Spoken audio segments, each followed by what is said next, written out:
بسم اللہ الرحمن الرحیم۔ خطبہ جمعہ کا ترجمہ و مفہوم قرآن و حدیث کی روشنی میں روزے کے ضروری مسائل۔ آج کا خطبہ روزے کے ضروری مسائل کے عنوان پر قرآن و حدیث کی روشنی میں دیا جائے گا، جس کا اردو ترجمہ و مفہوم پیش کیا جا رہا ہے۔ آپ حضرات خوب غور سے سنیں۔ ماہ رمضان تمام مسلمانوں کو ایمان اور تقوی کے مطابق زندگی گزارنے کا ایک سنہرا موقع فراہم کرتا ہے، انسان کو صبر کرنا سکھاتا ہے۔ دوسرے فرائض کو ادا کرنے میں جس طرح حلال و حرام، مکروہ و غیر مکروہ کے مسائل پیش آتے ہیں، اسی طرح روزے کو ادا کرنے میں بھی ایسے مسائل پیش آتے ہیں۔ اس لیے روزے کے بنیادی اور ضروری مسائل سے واقف ہونا ہم سب کے لیے ضروری ہے، تاکہ ہمارے روزے صحیح طریقے سے ادا ہوں اور اس میں کسی طرح کی کمی باقی نہ رہے۔ لہٰذا آج کے اس خطبے میں روزے کے ضروری مسائل سے متعلق قرآن و حدیث کی روشنی میں چند باتیں بیان کی جا رہی ہیں۔ نمبر 1، رمضان کے روزے ہر عاقل مند بالغ مسلمان پر فرض ہیں۔ اللہ رب العزت کا فرمان ہے، اے ایمان والو، تم پر روزے فرض کیے گئے تاکہ تم متقی اور پرہیزگار بن جاؤ۔ ایک دوسری جگہ ارشاد خداوندی ہے، جو شخص بھی یہ مہینہ پائے وہ اس میں ضرور روزہ رکھے، اور اگر کوئی شخص بیمار ہو یا سفر پر ہو تو وہ دوسرے دنوں میں اتنی ہی تعداد پوری کر لے۔ اللہ تعالیٰ تمہارے ساتھ آسانی کا معاملہ کرنا چاہتا ہے اور تمہارے لیے مشکل پیدا کرنا نہیں چاہتا، تاکہ تم روزوں کی گنتی پوری کر لو۔ ان دونوں آیتوں سے دو باتیں معلوم ہوئی۔ نمبر 1، اللہ تعالیٰ نے اپنے بندوں پر نماز، زکوٰۃ اور حج کی طرح رمضان کے روزے بھی فرض کیے ہیں۔ نمبر 2، اگر کوئی شخص کسی شرعی یا جسمانی عذر کی وجہ سے روزہ نہیں رکھ سکتا تو شریعت بعد میں اس کو قضا یا فدیہ ادا کرنے کی اجازت دیتی ہے، تاکہ وہ فرض کو چھوڑنے والا شمار نہ ہو اور اس کے ذمے سے فریضہ ادا ہو جائے۔ نمبر 2، روزوں کے صحیح ہونے کے لیے نیت شرط ہے۔ جس طرح ہر عمل کے لیے نیت کی ضرورت ہوتی ہے، اسی طرح روزے کے لیے بھی نیت شرط ہے۔ روزے کی نیت یہ ہے کہ اپنے دل میں اللہ تعالیٰ کی رضا حاصل کرنے کے لیے روزہ رکھنے کا ارادہ کرے۔ زبان سے کہنا ضروری نہیں ہے، اور روزے کی نیت کا وقت سورج ڈوبنے سے لے کر آدھے دن تک ہے۔ روزے کی نیت کا وقت سورج ڈوبنے سے لے کر آدھے دن تک ہے، البتہ صبح صادق سے پہلے ہی نیت کر لینا افضل ہے، اور آدھے دن سے مراد صبح صادق سے سورج ڈوبنے تک کا آدھا دن ہے۔ مثال کے طور پر اگر 5 بجے صبح ہو اور 5 بجے غروب آفتاب ہو تو پورا دن 12 گھنٹے کا ہوگا اور آدھا دن 11 بجے ہوگا۔ اللہ تعالیٰ تمام مسلمانوں کو روزہ رکھنے کا جذبہ عطا فرمائے، آمین۔ نمبر 3، سحری کھانے میں برکت ہے۔ فرشتے سحری کھانے والوں کے لیے خیر کی دعا کرتے ہیں۔ حضور اقدس صلی اللہ علیہ وسلم نے ارشاد فرمایا، سحری کھانے میں برکت ہے، اسے ہرگز نہ چھوڑو۔ کچھ نہ ہو تو چند گھونٹ پانی ہی پی لیا کرو، کیونکہ اللہ تعالیٰ سحری کھانے والوں پر رحمت نازل فرماتے ہیں اور فرشتے ان کے لیے دعائے خیر کرتے ہیں۔ ایک دوسری حدیث میں ارشاد ہے، سحری کھا کر دن میں روزے پر قوت حاصل کرو اور دوپہر کو تھوڑی دیر آرام کر کے اخیر رات میں اٹھ کر عبادت کرنے پہ مدد چاہا کرو۔ ایک صحابی رضی اللہ عنہ فرماتے ہیں کہ میں آپ صلی اللہ علیہ وسلم کی خدمت میں آیا تو دیکھا کہ آپ صلی اللہ علیہ وسلم سحری کھا رہے تھے۔ مجھے دیکھ کر آپ صلی اللہ علیہ وسلم نے فرمایا، یہ برکت کی چیز ہے، اللہ تعالیٰ نے اس سے تم کو نوازا ہے، اس لیے تم اس کو کبھی نہ چھوڑنا۔ ان روایات سے ہمیں یہ پیغام ملتا ہے کہ سحری ضرور کھانا چاہیے، اس میں برکت ہے، اس سے روزہ رکھنے میں سہولت ہوتی ہے اور کمزوری و سستی کا احساس نہیں ہوتا۔ نمبر 4، افطار کے وقت چند چیزوں کا اہتمام کریں۔ حدیث میں آتا ہے کہ میری امت کے لوگ جب تک افطار میں جلدی کرتے رہیں گے وہ خیر و بھلائی پر قائم رہیں گے۔ روایت میں آتا ہے کہ آپ صلی اللہ علیہ وسلم افطار کے وقت یہ دعا پڑھتے تھے، اللہم لک صمت وعلی رزقک افطرت۔ ترجمہ، اے اللہ میں نے تیرے ہی لیے روزہ رکھا اور تیرے ہی رزق سے افطار کرتا ہوں۔ ایک دوسری حدیث میں ہے کہ افطار کے بعد حضور صلی اللہ علیہ وسلم یہ دعا پڑھتے تھے، ذہب الظمأ وابتلت العروق وثبت الاجر انشاء اللہ۔ ایک اور روایت میں ہے کہ جب تم میں سے کوئی شخص افطار کا ارادہ کرے تو کھجور سے افطار کرے، اس لیے کہ اس میں برکت ہے، اور اگر کھجور نہ ملے تو پانی سے افطار کرے، کیونکہ وہ پاک صاف ہونے کے ساتھ ساتھ پاک کرنے والا بھی ہے۔ ان روایات سے چند باتیں معلوم ہوئی۔ جب سورج ڈوبنے کا یقین ہو جائے اور مغرب کا وقت ہو جانے کا اطمینان ہو جائے تو پھر افطار میں دیر نہ کی جائے، ہاں البتہ 3-4 منٹ احتیاط کرنا اچھا ہے۔ نمبر 2، افطار کے وقت اور افطار کے بعد کی دعا پڑھنے کا اہتمام کریں۔ نمبر 3، اگر کھجور نہ ملے تو پانی سے افطار کرے۔ اللہ تعالی ہم سب کو ان چیزوں کا اہتمام کرنے والا بنائے، آمین۔ نمبر 5، افطار کرانے کا اجر و ثواب بہت بڑا ہے۔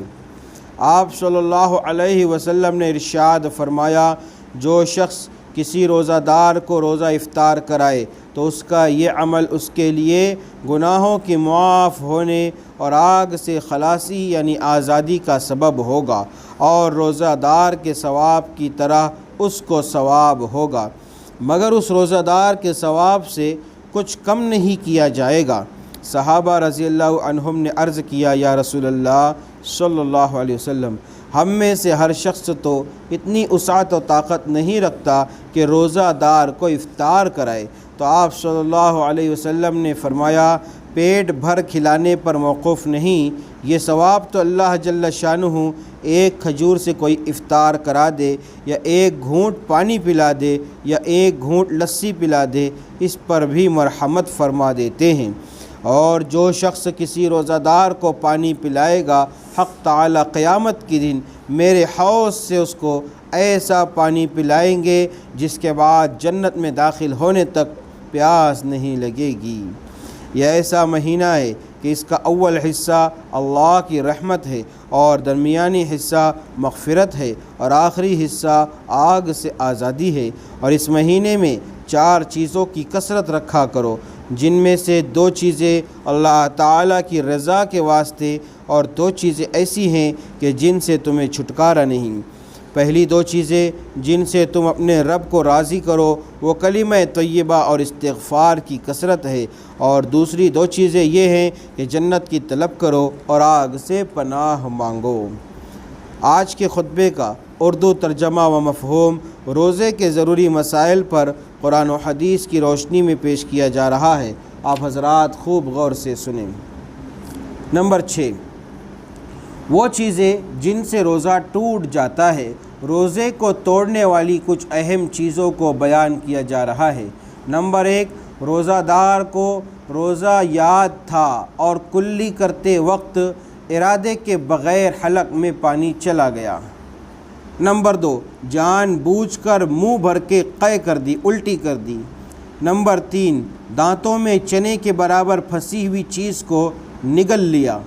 نمبر 4، دانتوں میں چنے سے کم کوئی چیز پھنسی ہوئی تھی، اسے منہ سے نکالا پھر کھا لیا۔ نمبر 5، کان ناک میں تیل یا دوا ڈالنا۔ نمبر 6، ناک کے ذریعے کسی چیز کو اس طرح اندر لینا کہ وہ دماغ یا پیٹ تک پہنچ جائے، جیسے چھینکنی یا نسوار وغیرہ کو ناک سے چڑھانا۔ نمبر 7 دوا کو بھاپ کی شکل میں منہ یا ناک سے کھینچنا، خواہ مشین کے ذریعے ہو جیسے انہیلر یا گیس پمپ کا استعمال کرنا یا بھپارا لینا۔ نمبر 8 صبح صادق کے بعد یہ خیال کر کے کہ ابھی وقت باقی ہے سحری کھا لی، پھر معلوم ہوا کہ صبح تو ہو چکی تھی تو روزہ نہیں ہوگا۔ اللہ تعالی ہمیں روزہ ٹوٹنے والی چیزوں سے بچنے کی توفیق عطا فرمائے، آمین۔ نمبر 7 وہ چیزیں جن سے روزہ نہیں ٹوٹتا۔ نمبر 1 بھولے سے کچھ کھا پی لینا۔ نمبر 2 بھول کر ہم بستری کر لینا۔ نمبر 3 سر یا بدن پر تیل یا کوئی مرہم وغیرہ لگانا۔ نمبر 4 سرما لگانا اگرچہ اس کا اثر حلق میں محسوس ہو۔ نمبر 5 خوشبو لگانا یا سونگھنا۔ نمبر 6 مسواک کرنا۔ نمبر 7 اپنا تھوک یا بلغم نگل لینا۔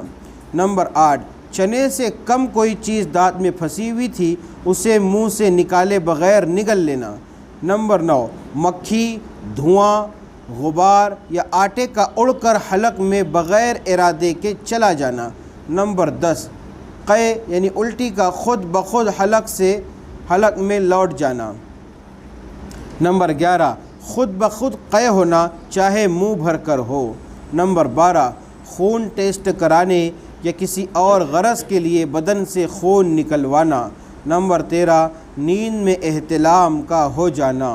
نمبر 14 انجیکشن لینا۔ نمبر 15 گلوکوز چڑھانا۔ نمبر 8 چھوٹے ہوئے روزوں کی قضا واجب ہے۔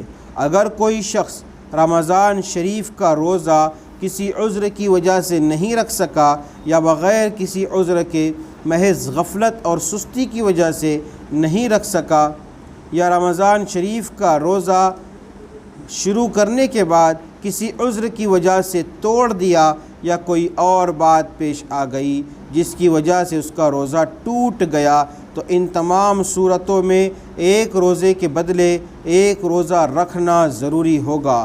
اس کو قضا کہتے ہیں۔ روزوں کی قضا کے لیے کوئی دن متعین نہیں ہے، جب وقت ملے رکھ لے، البتہ بلا وجہ تاخیر کرنا درست نہیں ہے۔ اللہ تعالی ہم سب کو چھوٹے ہوئے روزوں کی قضا کرنے کی توفیق نصیب فرمائے، آمین۔ نمبر 9 روزے دار کو ہر طرح کے گناہوں سے بچنا چاہیے۔ رسول اللہ صلی اللہ علیہ وسلم کا فرمان ہے، جس شخص نے روزہ رکھ کر جھوٹی بات کہنا اور اس پر عمل کرنا نہیں چھوڑا تو اللہ تعالیٰ کو اس کی کوئی ضرورت نہیں کہ وہ کھانا پینا چھوڑ دے، یعنی اللہ تعالیٰ اس روزے کو قبول نہیں کرتا۔ اس روایت سے معلوم ہوتا ہے کہ روزے کی حالت میں گناہ کے کاموں میں لگے رہنا، جھوٹ بولنا، چغل خوری کرنا، لڑائی جھگڑا کرنا، ٹی وی اور وی سی آر دیکھنا، ان سب چیزوں سے روزہ مکروہ ہو جاتا ہے اور ثواب میں کمی آ جاتی ہے۔ نمبر 10 روزے سے گناہ معاف ہوتے ہیں۔ رسول اللہ صلی اللہ علیہ وسلم نے فرمایا، جو لوگ ایمان اور احتساب یعنی ثواب کی امید کے ساتھ رمضان کے روزے رکھیں گے تو ان کے پچھلے تمام گناہ معاف کر دیے جائیں گے۔ اس حدیث سے معلوم ہوا کہ روزے سے گناہ معاف ہوتے ہیں، لہٰذا ہم کو روزہ رکھنا چاہیے۔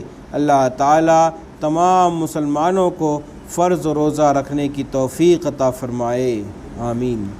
آپ حضرات سے گزارش ہے اپنی خاص دعاؤں میں ادارہ دینیات، اس کے ذمہ داران اور اس میں کام کرنے والوں کو بھی یاد رکھیں۔ اللہ تعالی ہم سب کو دینی خدمات کے لیے قبول فرمائے اور دنیا و آخرت دونوں جہاں میں بہتر بدلہ عطا فرمائے، آمین۔